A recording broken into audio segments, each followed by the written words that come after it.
জিলহজের ওই চাঁদ উঠেছে, দরবার হলো শুরু।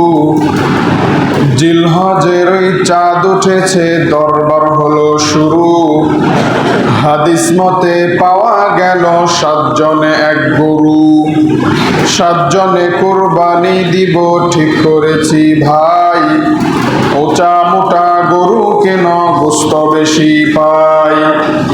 এই বলিয়া সবাই মিলে বাজারেতে গেল।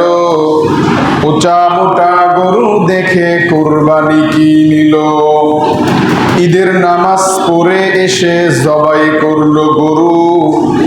সেখান থেকে কেবল বাপু ঝগড়া হলো শুরু। সলিমউদ্দিন চৌকি সারাই কলিমুদ্দির বলে, কলিজা আর মুফসা কেম্বা বটির পিঠের তলে।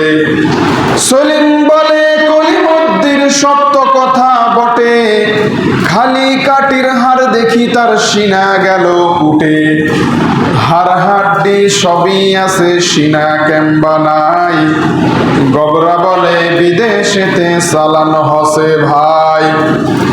গুইয়া বলে গবরা কিন্তু ঝগড়া লাগার জব। নিজের ভাগত বেশি ফেলাই, পরের ভাগত কম। এই বলিয়া হুড়াহুড়ি লাগলো পিটাপিটি। কেউ বা এসে করে রে ভাই গুস্ত সিটা সিটি। 7 ভাগে কুরবানি দিয়ে একই হলো দশা।